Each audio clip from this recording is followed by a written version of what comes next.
Assalamualaikum warahmatullahi wabarakatuh. Tabi pun, pemirsa Saburai TV, jumpa lagi dengan kami. Selama 60 menit ke depan, saya Idayana Budi akan membersamai Anda dalam Saburai Talks. Pembangunan dimulai dari perencanaan yang matang, dan perencanaan membutuhkan data yang akurat. Karena datalah yang akan dijadikan pemerintah untuk mengambil kebijakan. Pendataan keluarga merupakan salah satu data yang dibutuhkan pemerintah untuk mengambil kebijakan.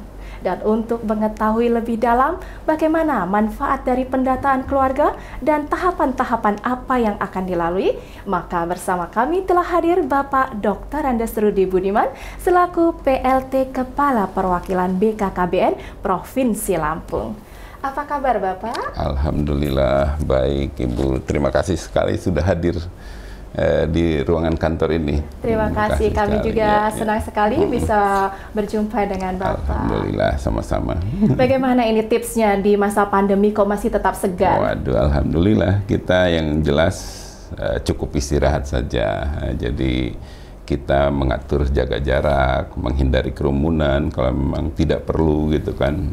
Kalau mobilitas ya gitu, kita tidak bisa membatasi karena memang harus double kerjaan di Jakarta dan di Lampung, tapi ya kita tadi preventif tadi yang harus kita patuhi, pakai masker. Ya. Walaupun aktivitas tinggi, tapi tetap protokol kesehatan itu diperhatikan. Jadi dan jangan lupa olahraga juga. Jangan lupa olahraga. Dikit-dikit lah. Ngomong-ngomong, olahraga apa ini Bapak hobinya? Saya kalau kebetulan ada di rumah ya bersepeda sih. Sabtu Minggu pasti saya keluar. Bersepeda. Kapan-kapan boleh kita bersepeda bersama. Ayo, siap. Bapak baik, selaku PLT Kepala BKKBN Perwakilan Provinsi Lampung, bahwa seperti kita utarakan di depan tadi, pendataan keluarga merupakan salah satu data yang dibutuhkan pemerintah untuk mengambil kebijakan, khususnya di ketahanan bidang keluarga.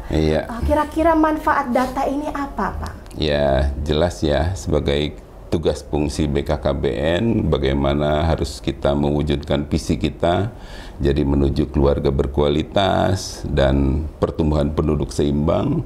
Salah satunya kita juga seiring dengan program pemerintah, yaitu bagaimana mewujudkan Indonesia maju, bermartabat, mandiri, dan berkepribadian. Itulah yang harus kita lakukan, menyiapkan data dan informasi yang akurat. Tentunya untuk apa? Ya untuk intervensi yang tepat gitu.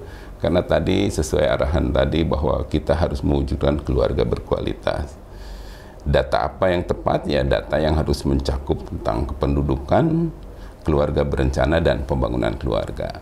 Dan satu lagi muatan itu data tadi tentang informasi keluarga, tentang penimbangan dari keluarga yang mempunyai baduta, balita 0 sampai 5 tahun. Itulah harapan kita sesuai amanah Presiden bahwa kita ditugaskan percepatan penurunan stunting. Kita juga harus menyiapkan data-data tersebut minimal secara fisik, ukuran-ukuran atau panjang badan dan berat badan balita tersebut.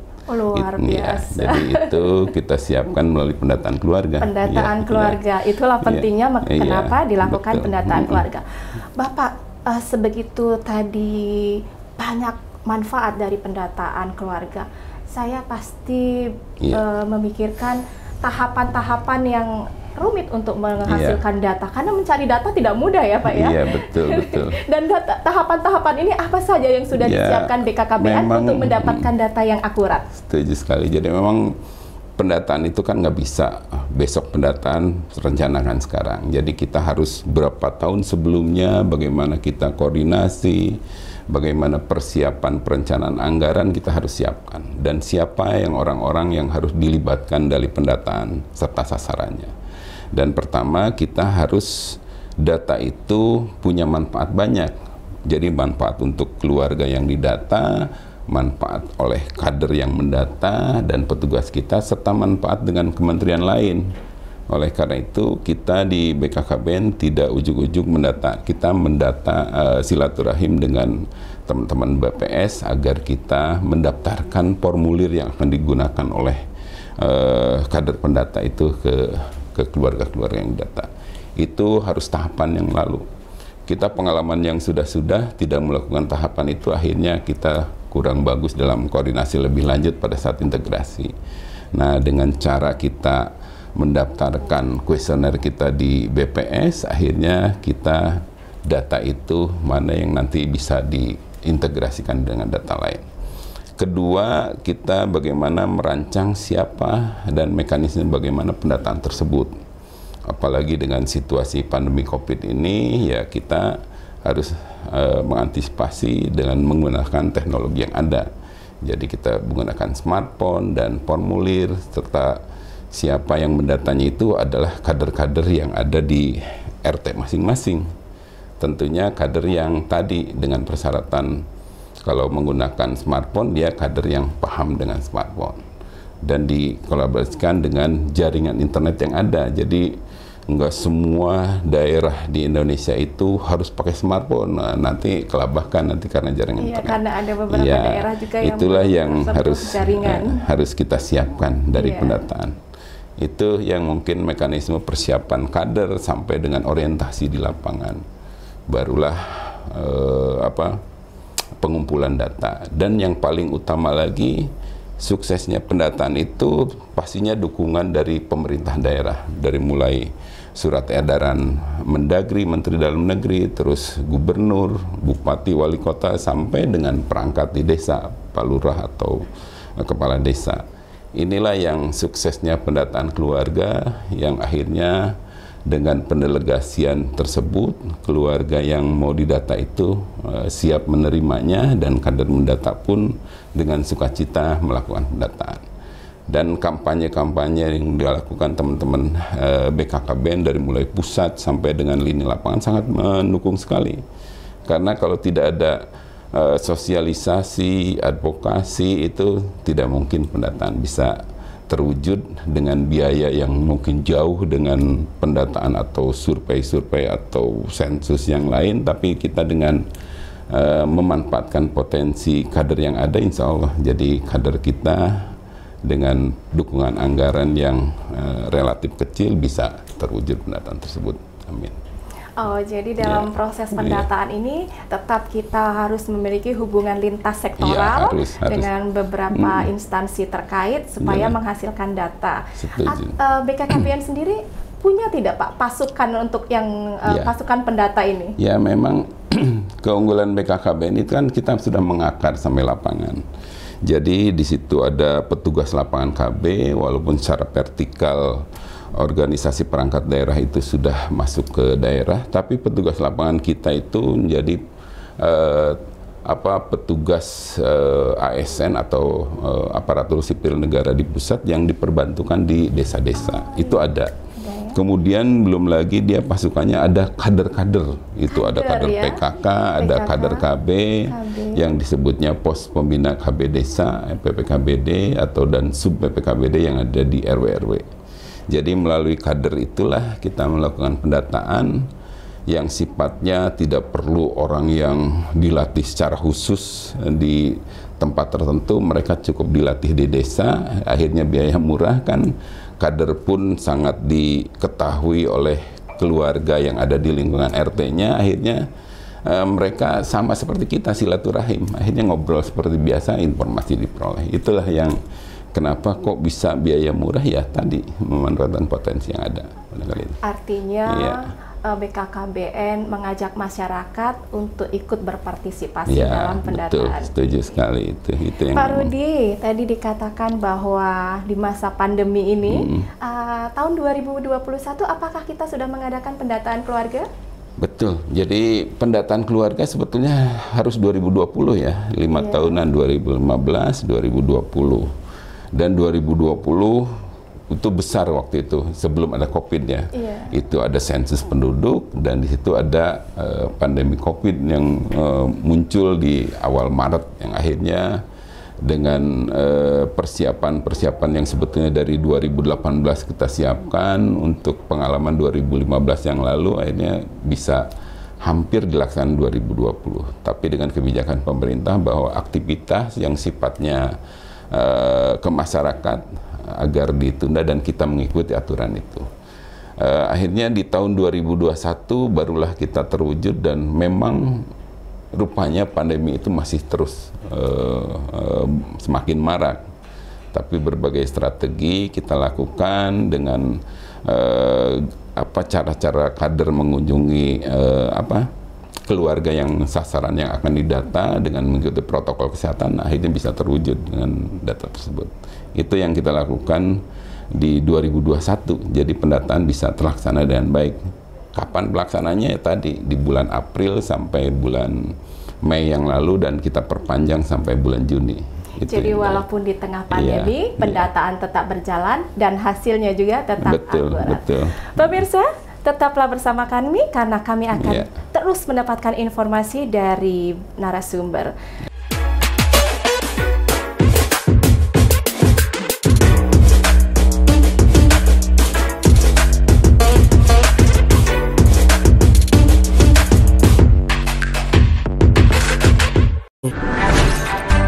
Halo semuanya, aku Modi, maskot TV Digital Indonesia. Aku akan membantu semua orang menuju migrasi TV digital. Di mana? Di siarandigital.id dan call center 159. Ayo semuanya, dukung migrasi TV digital. Bersih gambarnya, jernih suaranya, dan canggih teknologinya. Halo semuanya, aku Modi, maskot TV Digital Indonesia. Aku akan membantu semua orang menuju migrasi TV digital. Di mana? Di siarandigital.id dan call center 159. Ayo semuanya, dukung migrasi TV digital. Bersih gambarnya, jernih suaranya, dan canggih teknologinya.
Pemirsa, kembali bersama kami dan masih tetap bersama dengan Bapak Rudi Budiman.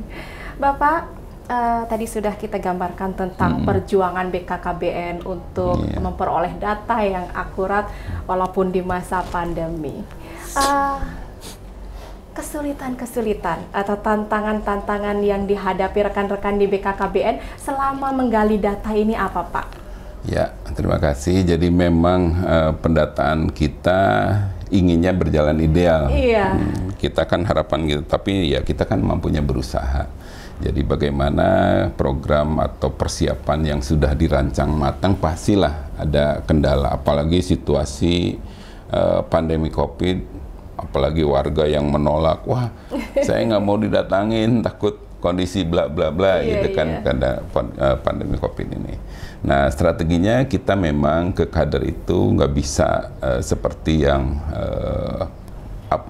aturan yang diberlakukan. Kita harus berimprovisasi, tapi tidak melanggar ketentuan yang pertama. Makanya kader diawali, dia dibekali dengan protokol kesehatan, bagaimana hand sanitizer, masker, terus alat tulis ataupun strategi apa yang.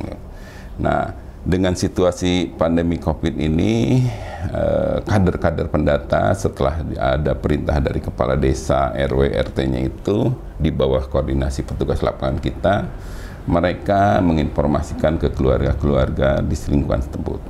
Koordinasi ke Pak RT, meminjam kartu keluarga warga yang ada sekitarnya, disalin dulu. Jadi kan kalau nyalin nomor induk kependudukan yang ada 16 angka itu lama kan, makanya nggak mungkin pada saat ngobrol-ngobrol nyalin, keburu lupa pertanyaan lain. Jadi bagaimana data-data keluarga itu disalin dulu satu formulir yang sudah disiapkan, atau pakai smartphone yang sudah disiapkan kalau dia pakai smartphone. Jadi di input, kalau sudah selesai kartu keluarga itu dikembalikan ke Pak RT, barulah pada hari berikutnya dia berkunjung ke keluarga mana yang harus didahulukan. Improvisasi dari kader di bawah, dan ini cukup efektif ya Pak? Iya, itu efektif. Makanya kenapa bisa kumpul ya dengan kondisi pandemi COVID ini sebanyak 65.900.000 loh seluruh Indonesia di luar DKI ya. Karena DKI itu menggunakan aplikasi tersendiri Carik, dan datanya itu suatu saat akan digabungkan dengan kita di tahun ini. Jadi ada 65.913.000 kepala keluarga di Indonesia yang sudah dikumpulkan oleh kader itu dengan strategi tadi. Mereka dengan pandemi COVID ini tentunya ada kendala bahwa ada tantangan COVID, kemudian keluarga yang didata nggak mau kan ada COVID, berbagai hal. Apalagi yang sudah dibekali smartphone ternyata blank spot. Oh iya. Jadi kan kita prediksikan, kata kepala dinasnya, udah di kecamatan itu bisa smartphone. Ternyata sinyal internet itu turun naik. Akhirnya terkendala pada saat penginputan data. Itu yang jadi kendala. Kemudian tadi formulir yang sudah disiapkan ada juga yang mungkin tidak cukup. Di sasaran target harusnya 100, ternyata ada 120. Akhirnya keluarga yang kader yang mendata itu dia memfotokopi dulu. Itu hal-hal yang memang bikin jadi permasalahan di lapangan. Tapi karena ini data ini merasa dibutuhkan oleh data operasional di desa, dan kepala desa itu sangat mensupport dengan bantuan dana-dana yang ada di desa, akhirnya berkolaborasi anggaran APBN, anggaran di desa, dan akhirnya bisa terlaksanalah pendataan keluarga.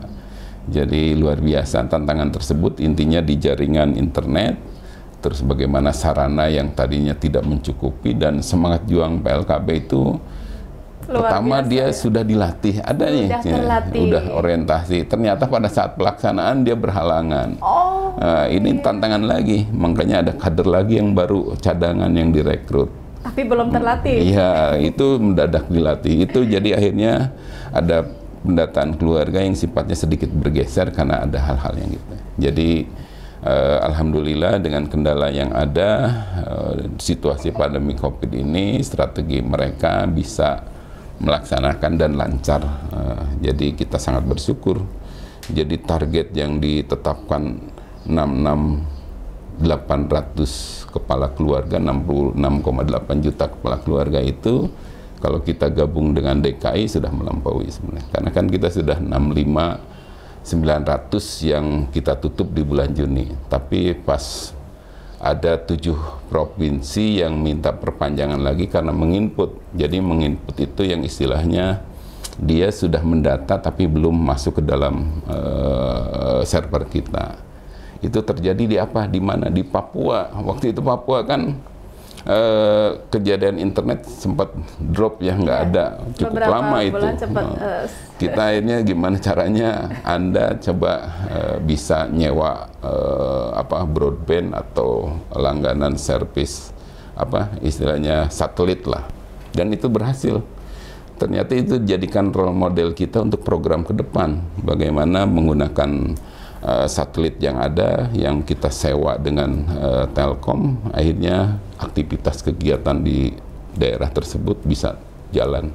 Itu yang ada penambahan sekitar 370.000 kepala keluarga. Jadi kita sudah 66 jutaan Barangkali itu capaian kita. Pak Rudi, saya jadi penasaran. Pak Rudi selaku PLT Kepala Perwakilan BKKBN Provinsi Lampung, tapi mengetahui jelas tentang wilayah-wilayah lain. Ini selain PLT, apa Pak Rudi ini? Ya, alhamdulillah sebetulnya kan kita penting sehat dulu ya. Iya. Ya, walaupun aktivitas sana-sini, tapi yang jelas saya masih menjabat definitif di pusat sebagai Direktur Pelaporan dan Statistik. Direktur Pelaporan dan Statistik di KKBN Pusat. Pantas kok menguasai data se-Indonesia. Beruntung sekali Lampung. Tugas dan fungsinya di situ gitu. Memang tugas dan fungsi Jadi Bapak. seumur-umur ya kita mengelola berbasis di data, bagaimana pencatatan pelaporan dari pertama saya masuk tuh, dari di Provinsi Palembang sampai Jawa Barat dan pusat terakhir di sini. Jadi sedikitnya pahamlah seluk-beluk bagaimana kita berkolaborasi di lapangan dengan kader-kader dan potensi yang luar biasa lah dengan kader itu, barangkali itu. Pak Rudi, di pembicaraan tadi bahwa begitu banyak tantangan-tantangan yang dihadapi rekan-rekan di lapangan, tetapi saya tadi sudah mendengar hebat mereka, memang sudah bagus dan partisipasi masyarakat juga dibutuhkan gitu.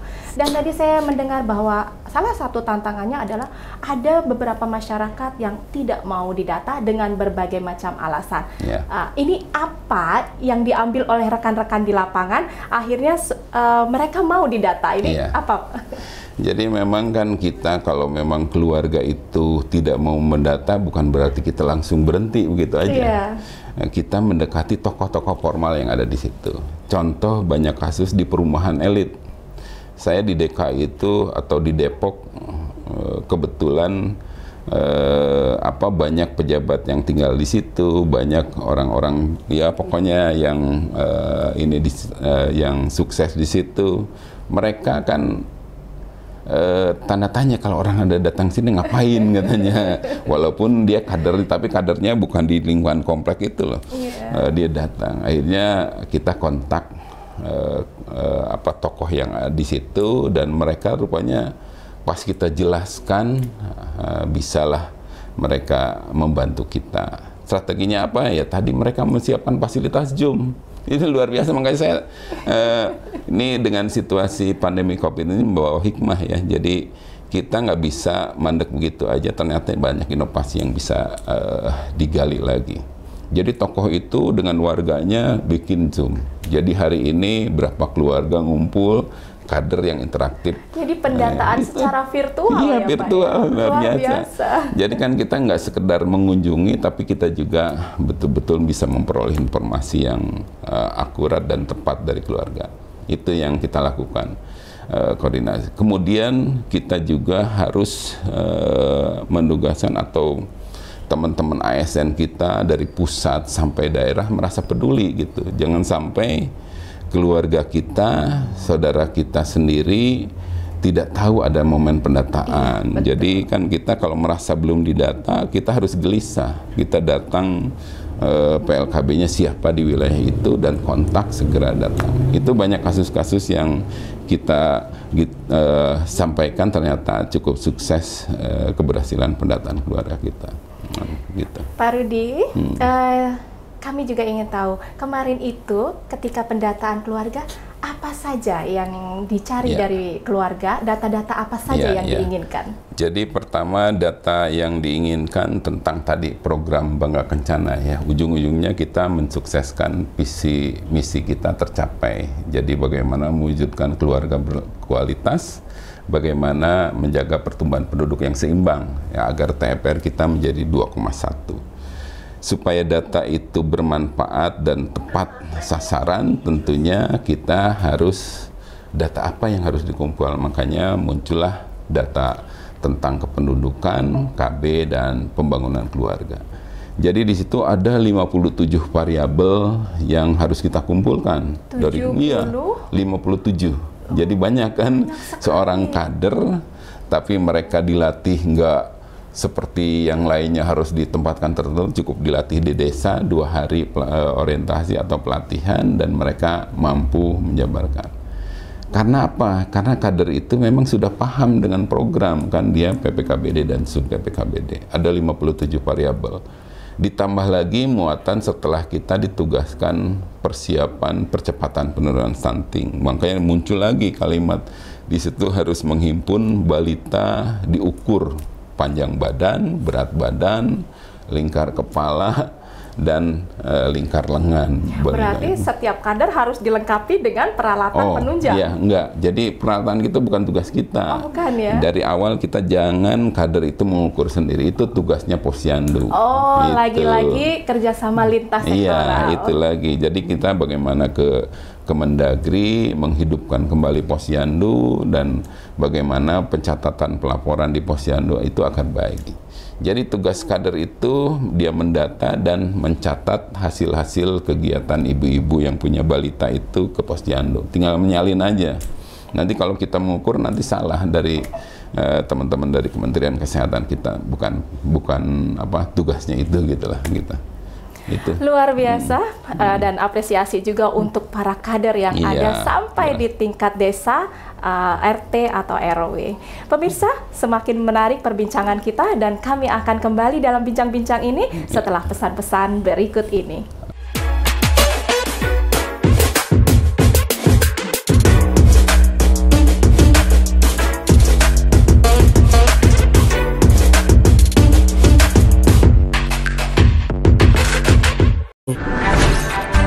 Halo semuanya, aku Modi, maskot TV Digital Indonesia. Aku akan membantu semua orang menuju migrasi TV digital. Di mana?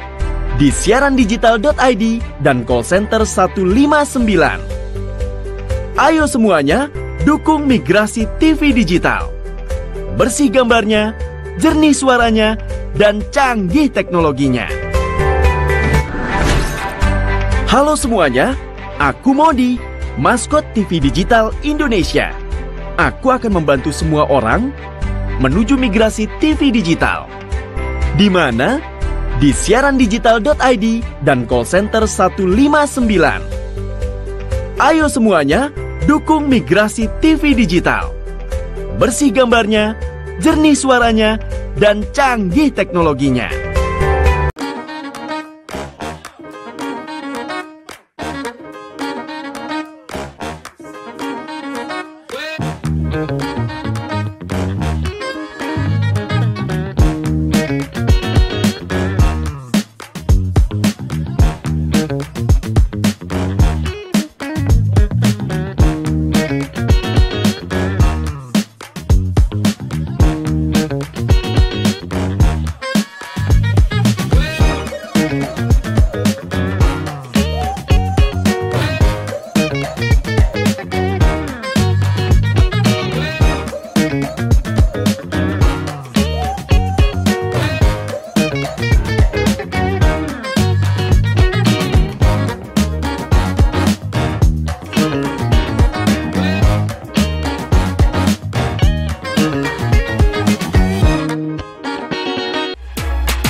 Pemirsa, kembali lagi dengan bincang-bincang kita masih bersama Bapak Rudi Budiman.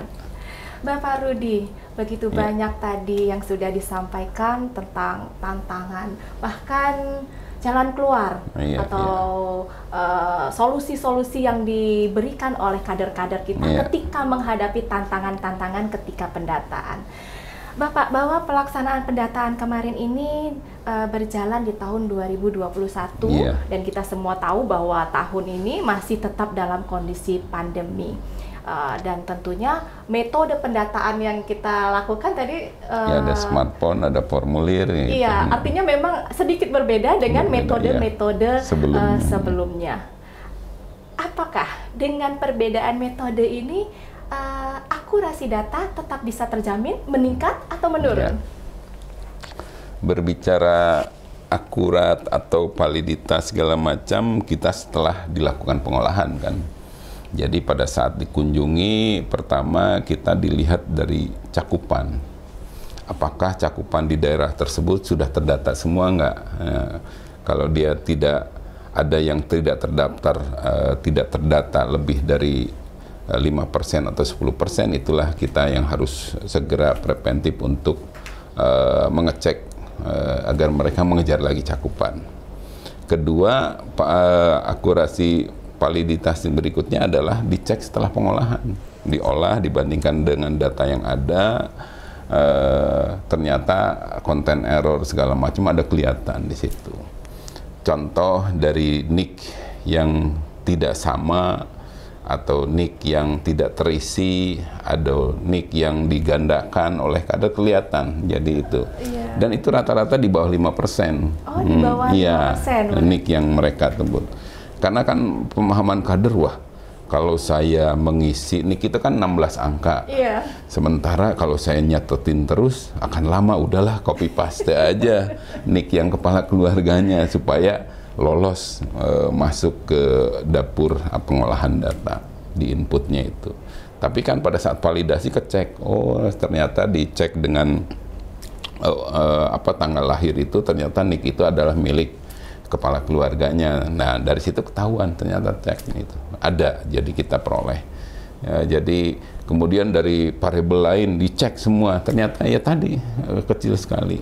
Yang jadi kendala itu memang di cakupan, ada beberapa, termasuk di Lampung ini ada 3 kecamatan yang lolos tidak terdata gitu. Karena apa ya, tadi petugas lapangan kita memang tadi lupa saya. 3 kecamatan? Iya.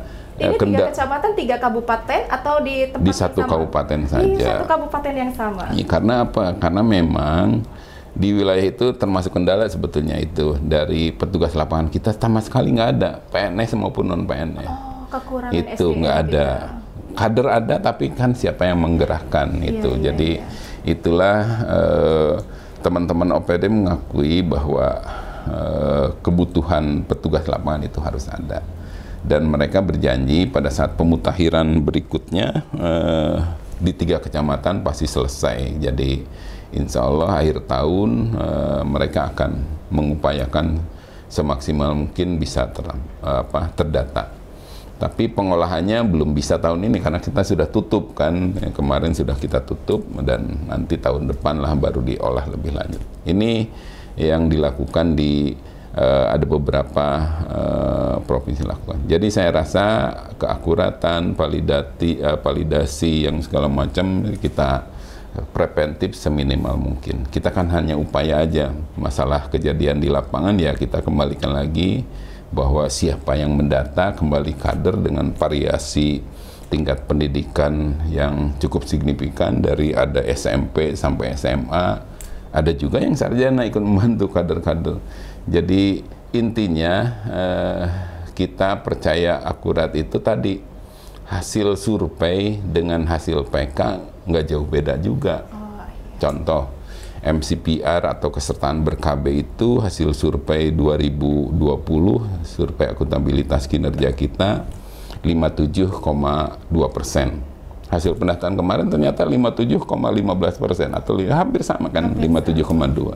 Dari itulah yang saya yakin dari aspek pengetahuan kader tentang program Bangga Kencana dia sudah hafal gitu. Jadi pada saat mendata itu lancar aja mengisi dan menanyakannya pun nggak ada halangan. Itu sih kita. Iya, berarti kemarin ketika pendataan dilakukan pada bulan April dan Mei ya Pak ya, 2021 dan data tadi sudah diolah, kira-kira Pak hasil dari data ini bisa kita paparkan? Jadi insya Allah, ya jadi memang belum dipublish tapi secara total kita bisa lihatkan bahwa secara jumlah keluarga, kita kan sasarannya keluarga bukan penduduk ya, penduduk itu sensus penduduk. Jadi ciri khas dari BKKBN ini adalah pendataan keluarga. Iya, jadi mendata keluarga sesuai judulnya lah. Keluarga mana ya? Keluarga yang ada di wilayah tempat. Kalau saya kata KTP di situ, tapi kenyataan sehari-hari selama 6 bulan lebih itu nggak ada di situ. Saya di Jakarta gitu kan, di data di Lampung ya nggak akan ada. Jadi kita mendata memang keluarga yang ada di wilayahnya itu. Nah, berapa hasilnya? Tadi sudah saya sampaikan di awal bahwa kita secara nasional ada 65,9 juta ditambah 370 berarti 66,3 jutaan ya, 66,3 juta. Itu belum DKI, karena DKI dia mulai pendataan di bulan Agustus ini ke sini, September mereka. Mungkin ini masih sedang berjalan ya. Karena kan mereka akan mensinkronkan dulu dengan data ke kita, setelah bisa tergabung barulah dia mendata dengan cariknya. DKI lebih banyak lagi variabelnya karena seluruh dinas instansi yang ada di provinsi DKI itu harus satu data. Itu yang sangat luar biasa lagi. Nah, jadi pendataan itu secara nasional ada 66,3 juta. Jadi di Lampung ada berapa ya tadi? Ada 2.155.062 kepala keluarga. Apal ya? Saya lupa. 2.155.062. Luar biasa. Jadi itulah jumlah keluarga yang dikumpulkan. Tapi kalau di 3 kecamatan masuk lagi, saya rasa nambah rata-rata 150 atau 100, nambah 300.000 kepala keluarga lagi tuh. Itu yang PR kita di Lampung. Saya pun setelah tahunya, setelah kesini, pas saya cek kenapa ini kecamatan ini belum nampak hasilnya, barulah ketahuan. Itu sudah kita pecahkan bahwa itu harus dilakukan. Nah, bagaimana hasil lainnya ya tadi kita ada di situ data-data tentang sanitasi, ada data-data tentang penyediaan air minum gitu. Itu kan sangat berkaitan dengan berkaitan erat dengan kesehatan ibu bayi dan dampaknya terhadap stunting kita. Jadi data-data itu sebetulnya bisa nanti dikeluarkan dan bisa dimanfaatkan oleh seluruhnya. Dan terutama tadi kesertaan ber-KB, karena fokus kita pengendalian penduduk harus intinya memetakan pasangan usia subur kita. Jadi pasangan usia subur di Lampung itu ada 1.372.000-an. Jadi kesertaan ber-KB-nya 801.000, kurang lebih dia sekitar 61,2%. Jadi kesertaan ber-KB di Lampung. Jadi sudah memang tinggi atau iya, tinggi? Ini lebih tinggi dari nasional. Kalau nasional, iya, untuk Lampung hebat, iya, hebat. Jadi luar biasa. Lampung itu memang tertinggi tidak, tapi di tengah dan luar biasa. Dia menjaga konsistensi capaian. Jadi ini tandanya bahwa masyarakat Lampung sudah bagus dari aspek kesertaan ber-KB maupun tingkat kesejahteraan. Saya rasa dan kesadarannya kesadaran sudah bagus juga, gitu. Ya, iya. Jadi dilihat dari itu. Jadi mereka sudah 61,2%. Kemudian nasional 57,2% kan lebih tinggi. Iya. Nah, kalau TFR ya jelas kita lebih tinggi. Makanya kalau MCPR naik pasti TFR turun gitu kan, total fertility rate. Jadi rata-rata pasangan usia subur yang memiliki anaknya di usia masa kesuburannya itu dia hanya 2-3, tapi di Lampung ini rata-rata hampir 2 karena di bawah nasional. Kalau nasional 2,4, kita 2,2 di Lampung itu. Jadi ya tadi karena MCPR atau kesertaan ber-KB-nya sudah baik. Itu paling gambaran awal. Nanti secara rinci data-data tersebut akan bisa diakses di web BKKBN.go.id. Jadi di situ ada situsnya Sistem Informasi Keluarga, di situ ada linknya pendataan keluarga di 2021. Jadi variabel sebanyak 40 tabel itu semua masyarakat yang ingin melihat hasil itu bisa terlihat. 40 tabel, iya. Jadi dengan 40 item juga. 40 item tinggal klik. Berapa sih jumlah keluarga, klik. Berapa administrasi wilayah yang sudah ada, kelihatan semua itu. Jadi ini yang sukses. Alhamdulillah, jadi suksesnya pendataan itu bukan suksesnya BKKBN, tapi suksesnya kader dan keluarga Indonesia yang memang memberikan informasi dengan lengkap, akurat, akhirnya kader juga paham mencatat dan melaporkannya. Jadi BKKBN adalah hanya sahabat keluarga Indonesia dan memfasilitasi kader-kader bisa berkomunikasi, bisa mendampingi berikutnya, dan bisa mengajak keluarga itu untuk berpartisipasi atau ikut KB dan pembangunan keluarga lain. Jadi Di BKKBN itu bukan hanya program KB pelayanan KB saja, tapi di situ ada program tadi mengarah ke kualitas keluarga. Jadi bagaimana keluarga-keluarga yang punya balita itu betul-betul agar aktif balitanya tersebut, mendorong ke posyandu, ikut ke kelompok bina keluarga balita. Kalau keluarga itu punya remaja, didorong oleh kader agar ikut remajanya itu kelompok pusat informasi dan konseling remaja atau PIK remaja. Kemudian ibunya ada kelompok bina keluarga remaja, di situ ada agar antara remaja dan ibu orang tuanya itu bisa komunikasi dengan baik. Kemudian ada lagi kelompok bina keluarga lansia. Di situ kan kita juga ada keluarga yang hidup atau keluarga yang memang lansia gitu kan, agar jangan sampai keluarga dengan lansia itu tidak terperhatikan atau tersentuh program. Maaf potong. Jadi kalau kategori lansia itu dari umur berapa, Pak? Sebetulnya lansia itu kan di atas 60 ke atas. 60 Iya. ke atas.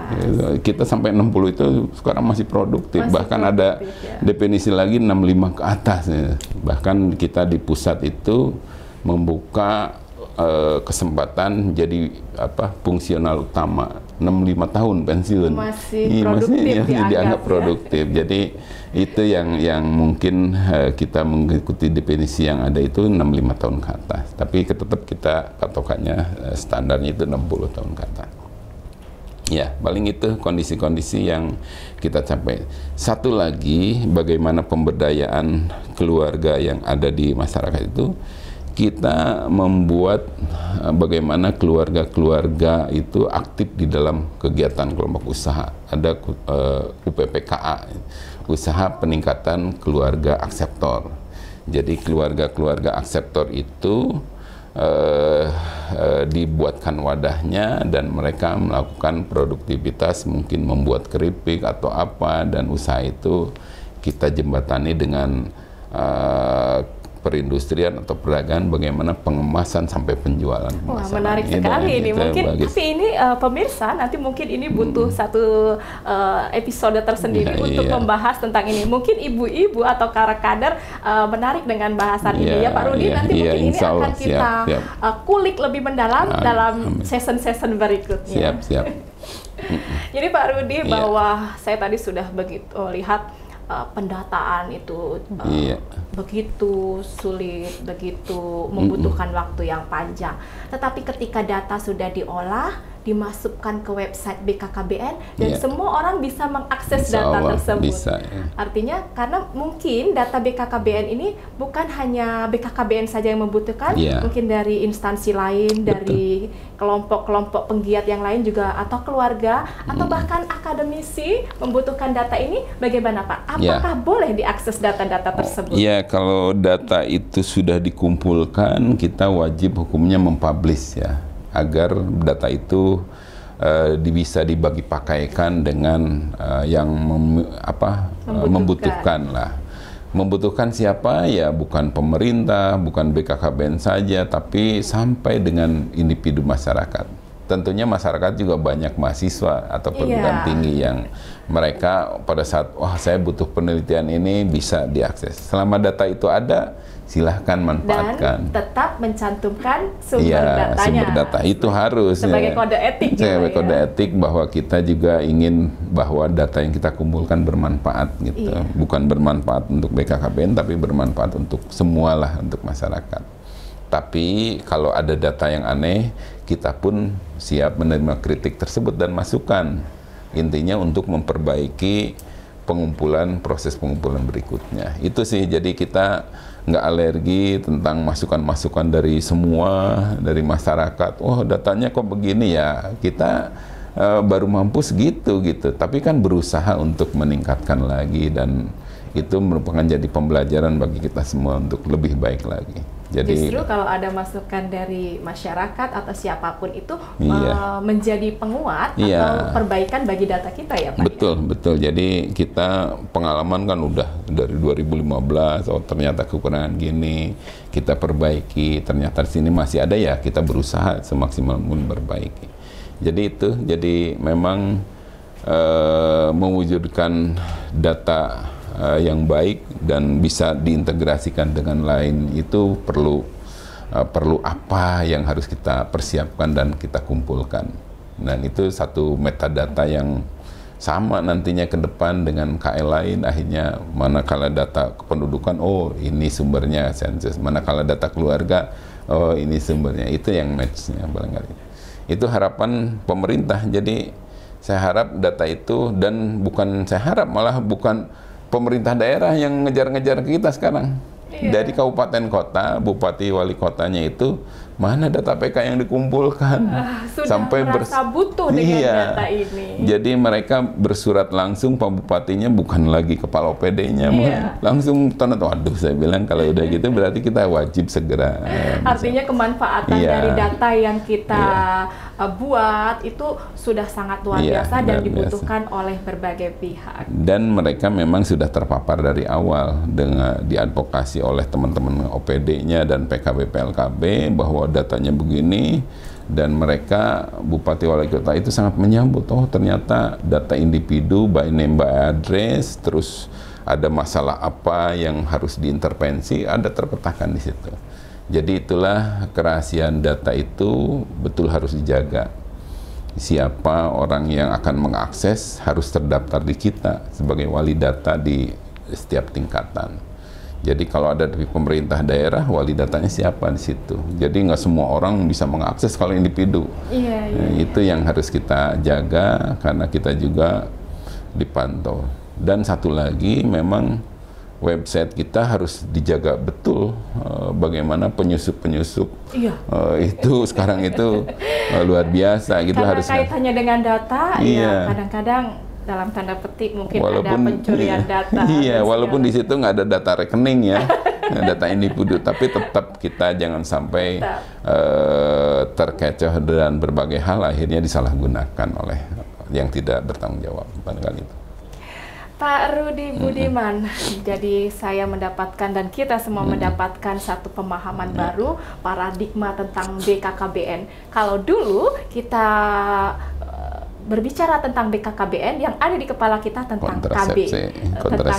kontrasepsi, artinya tentang kuantitas keluarga. Tetapi ternyata tadi setelah kita berbincang dalam dengan Bapak Rudi, bukan hanya kuantitas, tapi bagaimana kualitas keluarga juga ternyata menjadi tanggung jawab atau bidangnya BKKBN. Demikianlah bincang-bincang kita hari ini bersama Bapak Dr. Andes Rudi Budiman selaku PLT Kepala Perwakilan BKKBN Provinsi Lampung. Saya Idayana Budi yang bertugas bersama kru Saburai TV mengucapkan terima kasih atas perhatian Anda. Sampai jumpa di Saburai Talk selanjutnya.